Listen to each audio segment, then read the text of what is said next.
Hey, welcome to another episode of Innovation, Sports, and Life. Today we have with us Vishal Purohit. Vishal is the founder and CEO of Wooqer. Wooqer is a very interesting SaaS company, and we'll try to dive more into what Wooqer does. But importantly, we're going to discuss how to think about products and how to think about a product mindset and a product culture with Vishal. Vishal, thank you for joining us. Thanks, Hemang, for having me this morning. And I have listened to your podcast before. You're doing a great job by trying to make it so relatable and so useful to people on a daily basis. So glad that we could make this happen. Yeah. Thanks. So, Vishal, I want to let's say let's start with what Wooker does, and maybe Sure. this way you can inform us about how you think about people using software. Sure. So in a nutshell, Wooqer is a marketplace for business apps. So think of it like a Play Store or App Store, where there are various opportunities for digitization in our daily work life. So if I'm a manager of any type, if I'm trying to get my audit sorted, if I'm trying to get my daily checklist sorted, either I can develop them on my own. I can second best choice I have is use a spreadsheet. Third best choice, which mostly I'm doing today, is use pen and paper. So if I'm trying to digitize those, I can go to the Wooker marketplace and look for opportunities to subscribe to something that's already pre-built. And just like any other marketplace, there are people who are creating these work apps at the back. They are experts in their own field. Most of them, many of them, in fact, 99% of them are not Wooker people. These are people who are experts in the field. So Wooker gives them a tool set to translate their ideas and their expertise in form of a work app and put it on the marketplace. So pretty much like a app store, where app store gives you an SDK to take on what you want to create. So if you want to create an app to remind people to drink water, you can create that app and park it on the app store.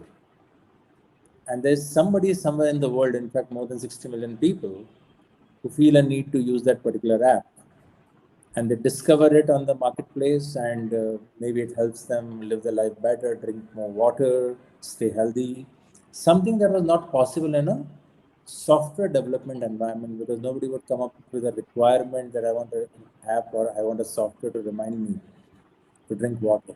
So in a similar way, Wooker is this marketplace for business apps, where apps are created by people who are experts in the field. Wooker categorizes and makes these apps discoverable by the managers in various companies or at various enterprises. So that's the business of Wooqer.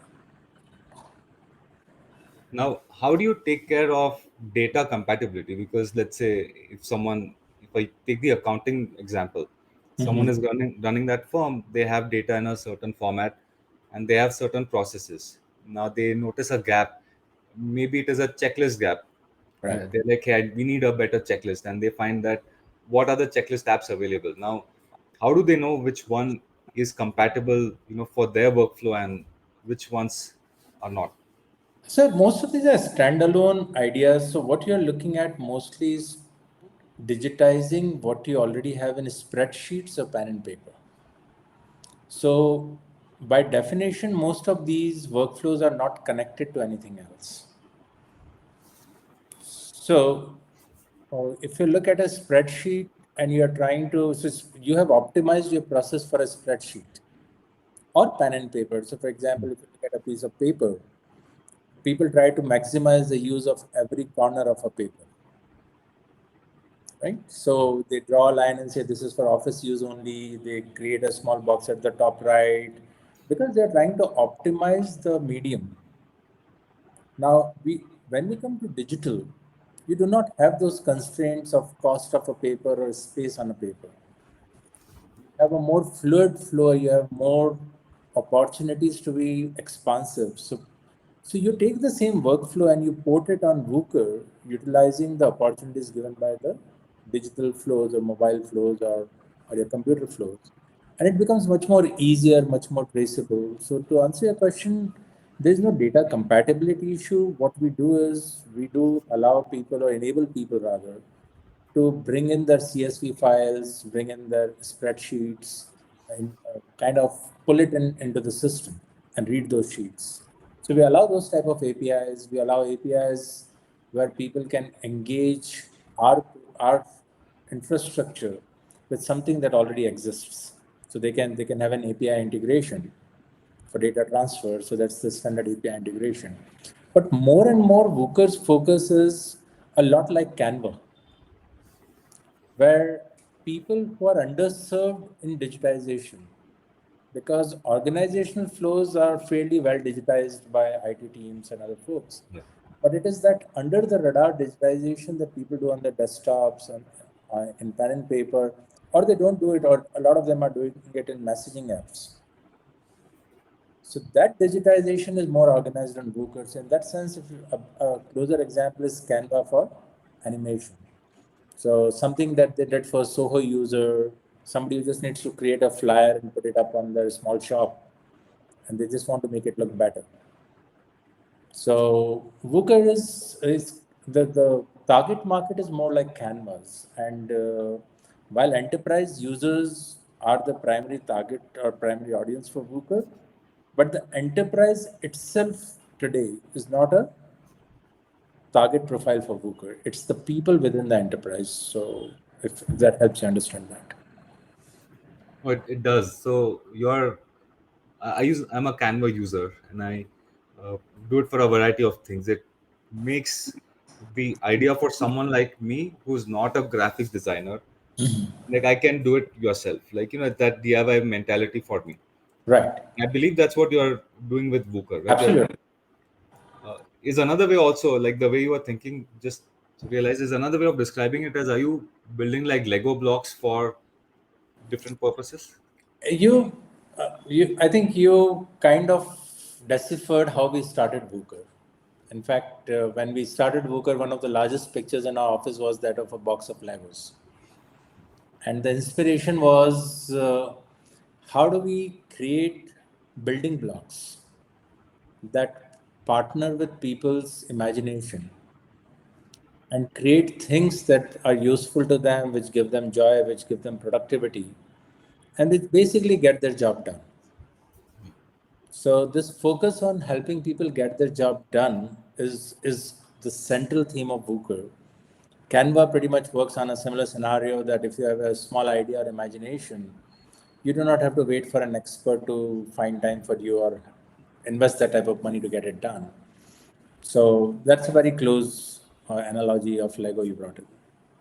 But how does it work for software? Because generally speaking, whenever you talk of software, people like to go to the high tech world, which means intentionally or unintentionally you bring about complexity, you bring about customizations. To me, that flies in the face of DIY. You are absolutely right, Hemang, and that's one of the principles of Wooker, and that's why some of these things take their own time when you are trying to digitize things at scale. So last two times there was digitization at scale was when people started using emails, and when people started using the MS Office or the spreadsheets and the word processors. So these were, I think, two of the largest at scale digitization phenomenons. Now, both of them are ridiculously simple. You might have over the years added more features, some emojis here and there, but emails have stayed like this for the last 30 years, and there hasn't been much of a change. And there may be newer versions of that, but it's more of the same. So, in a similar way, what we are doing with Wooker is we are taking a step back, and we are not trying to be best in the world at the end product or out product. So we are not trying to say that we are an ERP or a CRM or something. It is somebody who's en route to having a CRM can use Wooker as a stand-in till such a time they need to have such specific requirements where complexity walks in, which is where Wooker walks back. So it's kind of again like Lego blocks. The example you took, Lego blocks by definition are rectangular. So you can create a fairly good looking tower. But if you want a perfectly round tower, Lego blocks offer some amount of constraint there. And you can achieve your goal, but if your need is to have a perfectly circular tower, maybe you need to go back and look at another process outside of Lego and serve your purposes. But if it is sufficient for your job to have a tower that has some corners, I think Legos are the way to go because you can again disassemble them, reuse them as many times as you want. So I think that complexity gets added based on how important it is for somebody to achieve that last level of perfection. So if I'm just trying to use a small form to collect data and I might not use it again, then I might not get too hooked about it as to how it integrates with various systems. I'll just use it, collect data, export it to an Excel sheet, and get it done with. So it's how you use these things again with Canva, because we have taken that example. You can do a lot with Canva, but you cannot do everything with Canva. Agree. Right? So this difference between everything and a lot is complexity, and something we choose to leave for better softwares, more complicated softwares, more purpose-built softwares to take care of. I, I think in the research which I was doing, what you're saying, I'm just trying to connect the dots because when I looked at your website, I see different verticals which are highlighted there, different businesses. And generally speaking, that is not the case for a lot of software companies. They specialize in one. I think you are at the point where it's like okay, we'll get you to a good enough stage, maybe a great enough stage, but not the perfection stage which you want. And is that why you can deliver to different verticals, or is there another way to think about it?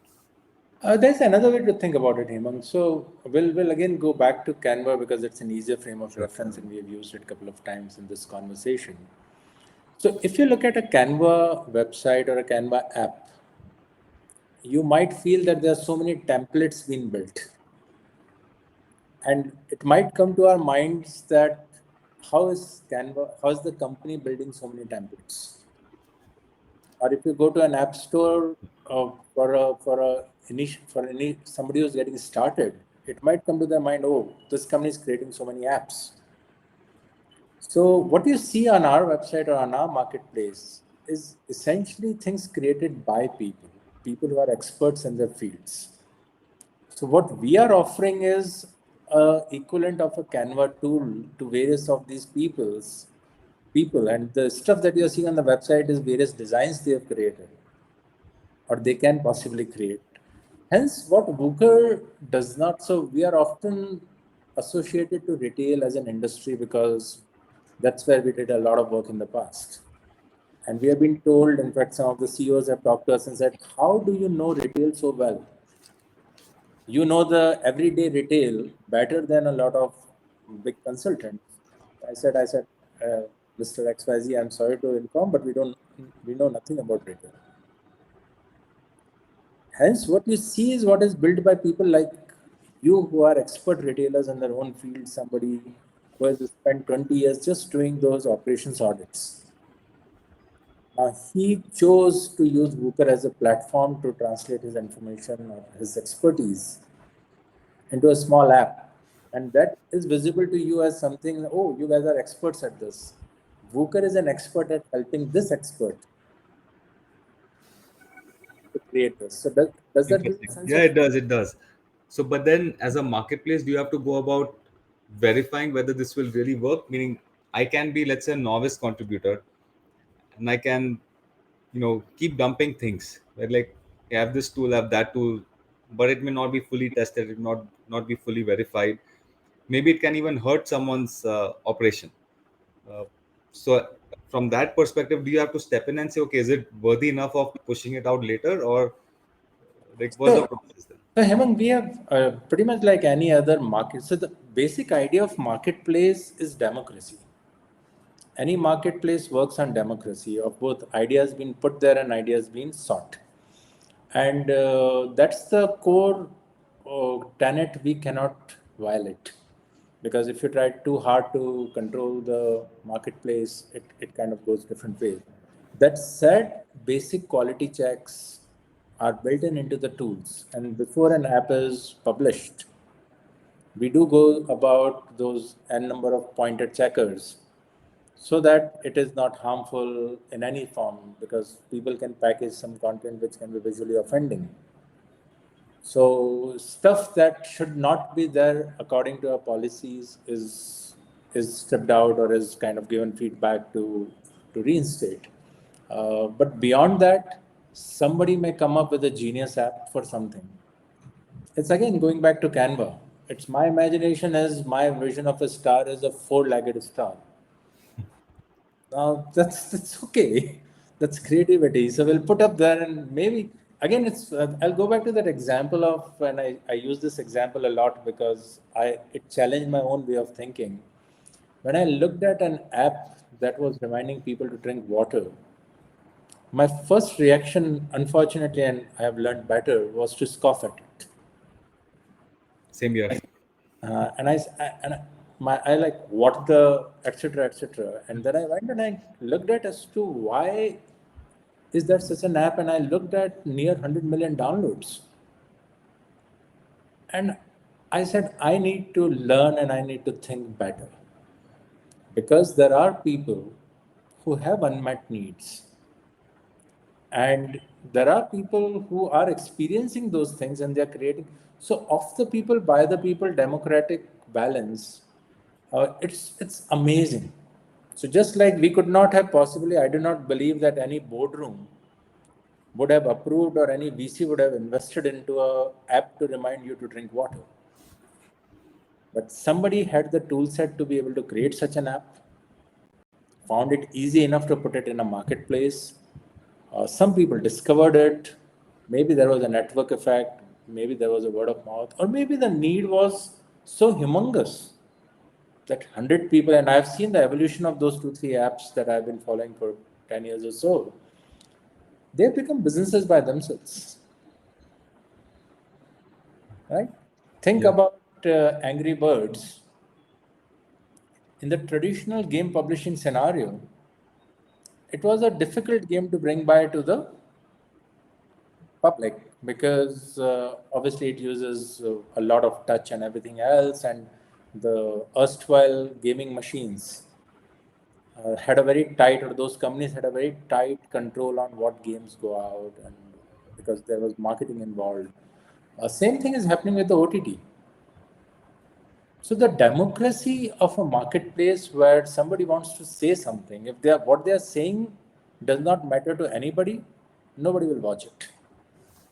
So to answer your question, maybe a little longer, uh, we want to keep marketplace true to its goals or true to its purpose, but the basic hygiene check of is it offending somebody? Is it likely to have a negative impact on data of some sort? Is it going to take away somebody's data? So stuff that we can check, we do check. So Vishal, I want to. There's something which you said, which is a nice segue to the next part, which I wanted to discuss with you. So one is the pain point for every vertical.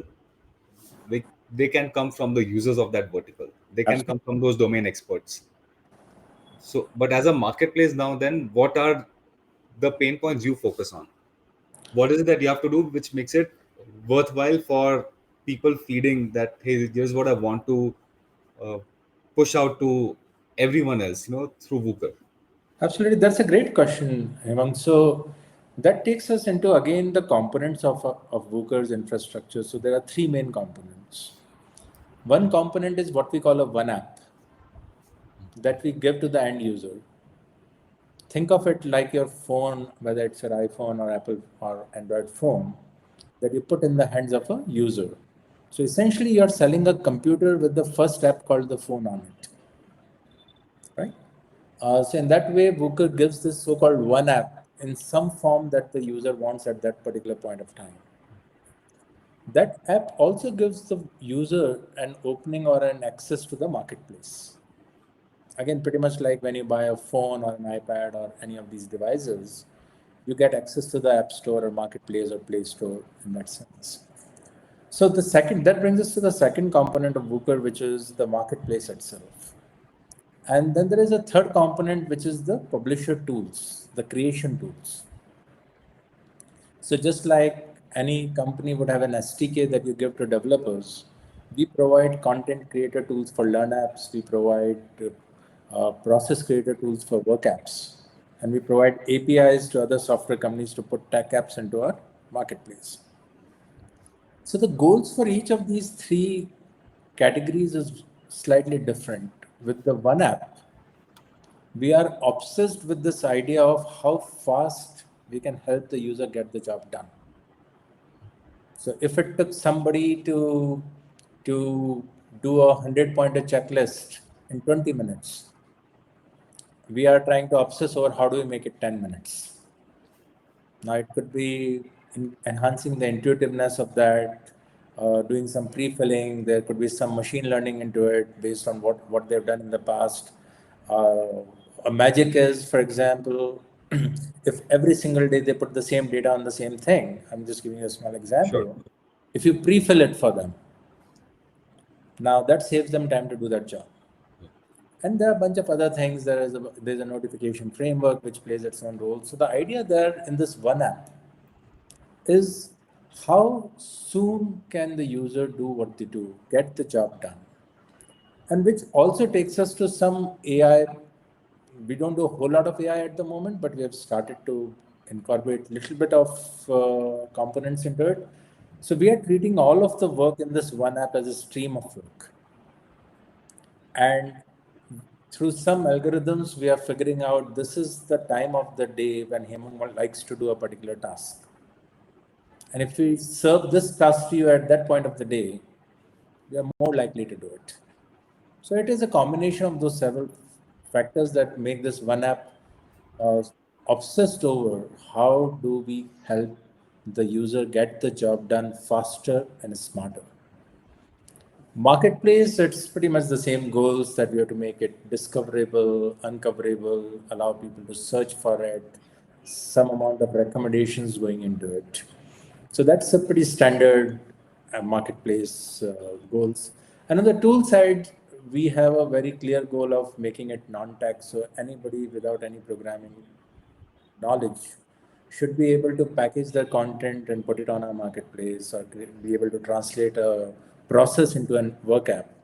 So keep it very simple, DIY,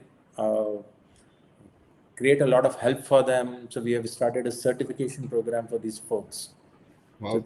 they undergo. So if you go on online or any of the social networks and search for Wooqer, you're likely to find over about 8,000-9,000 people calling Wooqer as a skill. So if you put a cursory search on LinkedIn, beyond our colleagues and everybody else, you're likely to find people who put Wooqer as a skill. And our objective is to help these people become better at what they do. Very recently, we launched a offline forum called Lessons from the Ground. We are doing this across the world. So last one was in Dubai, the next one is in South Africa, where we are pulling these people together who are our power users. And we are listening to them and we are making them listen to each other. And we are calling that series Lessons from the Ground. So doing a lot of those small things, we are pulling that feedback back into this third component, making those tools ridiculously easy to use. Again, the Canva type of environment, if they can produce simple day-to-day images or graphics, they'll be motivated to do more of it. And over a period of time, they'll refine their own skill. Vishal, would you mind expanding on, let's say, the product culture you're building uh, at your company and how you go about it? Because uh, I'll set some preamble. Because a lot of times when I meet startups, I work with startups on a fairly frequent basis. Sure. The founding team, the leadership team, they have a certain philosophy which more or less they're aligned on. At least the good or decent startups. The challenge is in percolating their mindset to their team as it grows up, because sometimes it takes a until the team size is about 8-10 people, that culture can permeate very well. Right. But once it goes from 10 to say 50 people or beyond, I think that's a big litmus test. It is. They don't translate that culture, then eventually you see that things tend to either taper off or they stay in that stuck state for a long time. So, how do you go about imbibing this product culture? So that's a great question again, Hemang. There are about two or three components when we think about product culture. I think the first one is product thinking itself, and appreciate the word product has a very broad definition. And if we chase that entire definition, I do not think we can fit any conversation in a finite time. But we are taking product as something that is done for the first time. It could be a miniature idea, it could be a larger idea, but I'll take product as something being done for the first time. And product thinking in that sense is very simply marinated instinct and refined intuition.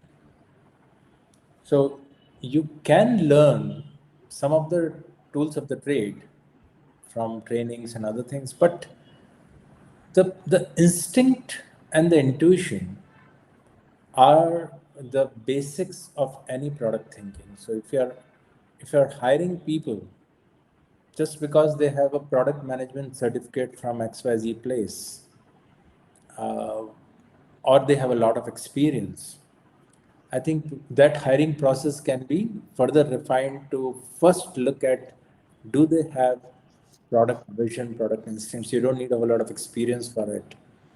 You do not need any specific training for it. So I think that is something we are starting to do well first.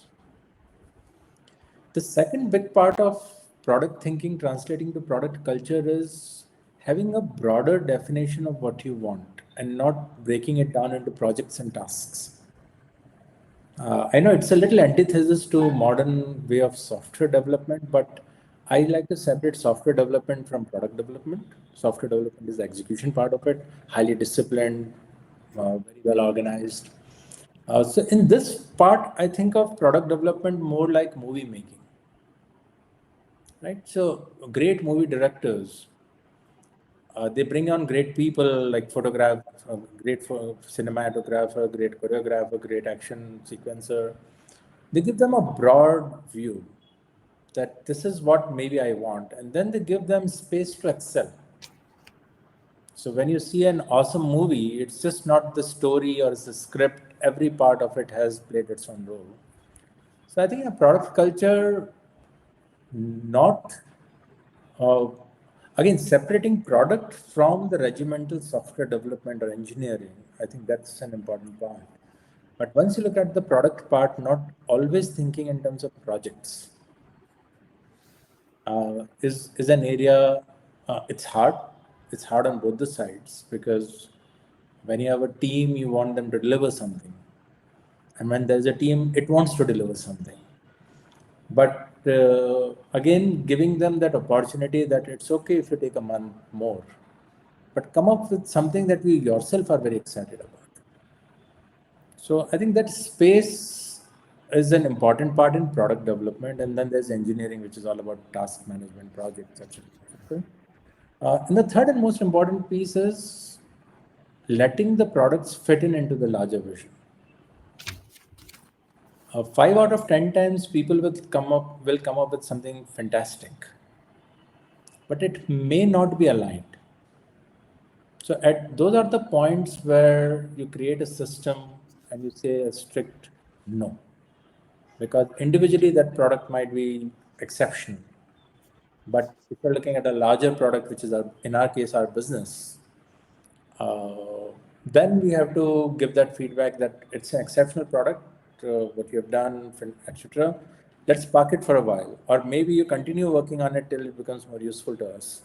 So that compulsion to ship everything, if one can overcome that compulsion, I think you can do that. Again, the initial thought of more than what you can pack in, avoid what you can avoid packing in. So I think though the way that culture shapes up is, I know those things help if you can create an. For example, we have a very interesting Friday evening conversation every week, where often we invite people who have nothing to do with software or product or technology. So, for example, we have had a heart surgeon come in and talk about how he goes about heart surgeries.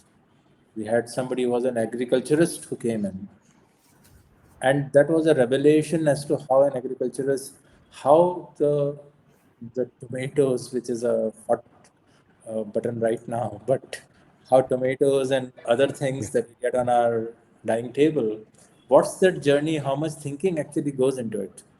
And that makes our teams appreciate that, hey, everything has a process and that process of thinking. So I think marinating that culture, make a lot of mistakes. I think it, you have to by default have a culture which does not look down upon failures and mistakes. So I think those are key tenets of culture that we partly have been successful in building, and it's an ongoing journey for us. This is interesting. So you're doing a lot of this cross pollination by having these Friday evenings that you're doing, and that may not lead to a direct impact today, but you never know what something can spark an imagination maybe a month later or 6 months later. Who knows?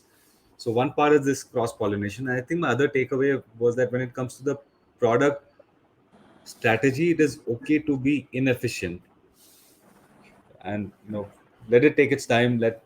Let's make sure we have some wide gaps, and but execution time, sure, at that point you want to be as efficient as possible.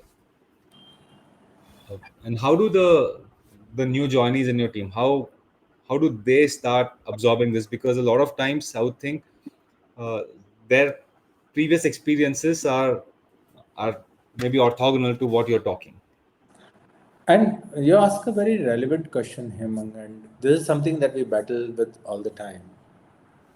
And there's some data points I have. Uh, I wish I was 100% successful with my team too, but I would say I'm reasonably successful in this. So, some data points I have is if you look around, some of the best products that we use on a daily basis were created by people who are just out of college or while they were still in college. Wow. Right? So, whether you pick up your social networking tools, and there are zillions of products that we use on a daily basis.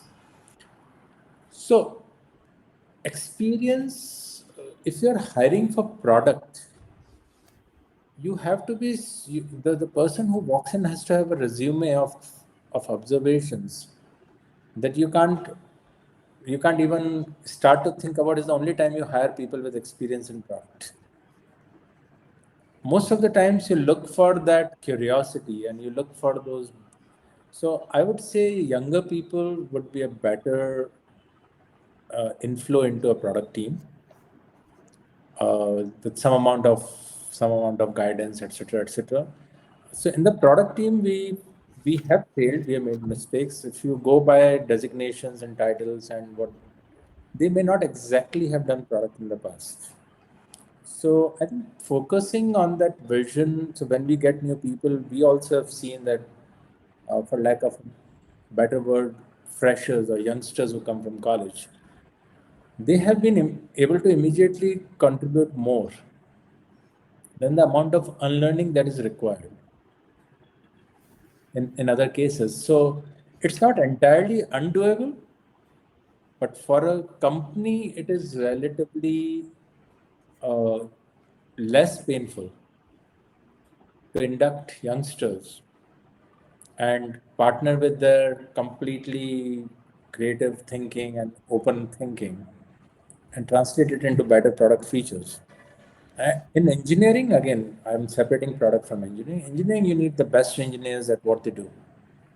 And it's fairly easy to assess that and understand that.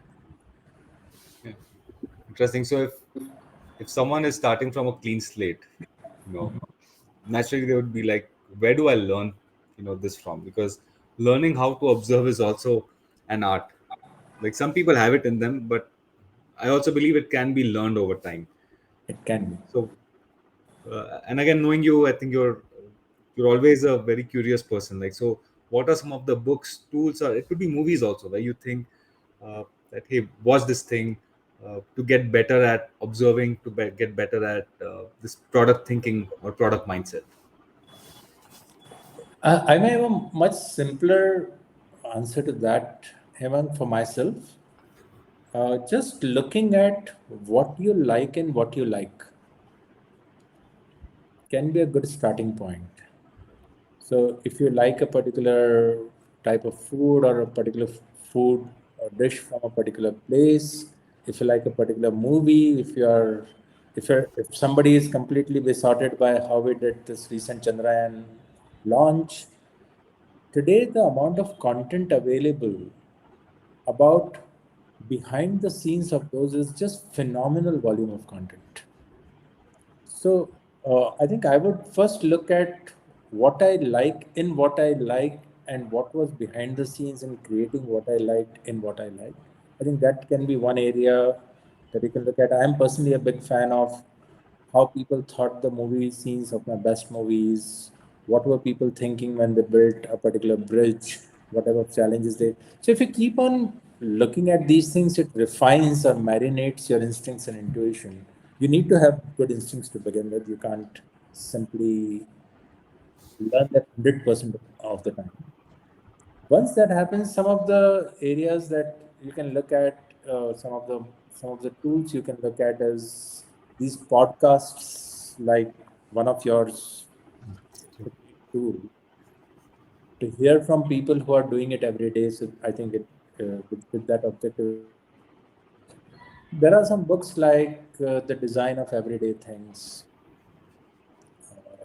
There are more popular ones which give you one or two ideas, like Hooked and other things. But if you simply just immerse yourself in this behind the scenes, talk to practitioners, the amount of content on digital media with this type of podcasts is phenomenal. I'm personally a big fan of Masters of Scale podcast. I believe in that half an hour or 40 minutes, you get to learn more than 5 books that you can learn with. Uh, so I think those 2 3 books, if somebody's interested in, there are obviously a lot of structured programs these days. So more online learning where universities have expanded their knowledge in form of coursework to be able to do it online from anywhere. I think there's nothing wrong with doing those because it at least gives you a structure to basic terms, terminologies to think about. But just talk to people of various walks of life. Be very interested in what you're interested in. It's a great tip. Because I meet a lot of people and often, okay, what do you like? I love movies. Oh, okay, that's a great thing. Okay, what are your top 3 movies? They either do not have a very automatic answer to that, or they have to labor too much, which means they're interested loosely in that area, but they're not interested in their interest. So if we discovered that my interest is X, and if you kind of chase it, and I keep on repeating this, the volume of possibilities that we have at this digital distribution, it's just unimaginable. So to be able to pull out a drop from this whole ocean that is of your interest is easy these days. So look for those items, ideas, talk to people. A lot of smaller podcasts, a lot of smaller people who aren't Reid Hoffmans, but have equally good amount of knowledge to share, practical knowledge to share. It's like those indie movies we find on OTT True. that you are not looking for, but you saw it and you say, "Wow, this was cool." So I think searching for, I'll repeat that, chasing your interest and what you're interested may be a good. It will get you the right books. It will get you the right ideas. Yeah. I think this is one interesting part which again interact with a lot of students, and I'm like, don't be ashamed that you like movies or you like sports. A lot of people think that "Arey, it's a stigma. I need to tell that I'm only interested about my hardcore technical skills and only need to bring those to the front. Make sure that's fine. If you have that, talk about it. But all these other domains which are there, they're there for a reason. If you dig deep into them, you'll find amazing technicalities that will elevate you to the next level. And Yeah, your natural interest is, you're causing a resonance for you to learn the best from. absolutely. And in that direction, some of the recent texts that I have seen, for example, STEM is now being called STEAM. So they have added an A to the STEM, and A stands for arts. So I think there is a realization that STEM without arts cannot translate to complete creativity. So STEM has become STEAM. You will see more and more pure engineering programs uh, mashing up as more liberal arts plus engineering programs. So I think that left brain, right brain balance is being understood, recognized, and it has started to make way into our education systems rather. Hence, to your point, there's absolutely you can be very interested in how do roads stay so clean, and there's nothing to be ashamed about. You can be interested in movies, you can be interested in a particular type of whatever your interest is. It may not be legal too, but be very interested in your interest. Obviously, the advice is not to go and create any type of Yeah. harm. Sure. Vishal, we can discuss this like to another extent also. I think, and knowing you, this conversation can go on much longer. But I think you've given a lot of actionable insights to people. So thank you so much for sharing with that, and thank you for sharing the behind the scenes understanding of what goes on at Wooqer. I think a lot of folks who are into software particularly, but even if they are not, I think what Vishal shared with us about uh, building teams, about working with them, inspiring them where to be efficient, where to be okay to let go a bit, and where to be ruthless. I think that's an art which can translate to anything that we are working on. Whether you're in the technical domain or non-technical, I think these learnings will apply. So thanks much again, Vishal, for joining me today and for discussing these things. Thanks for having me, Hemang, and always wonderful to chat with you. Yeah. Thank you. Okay, thanks. Good day. Good day.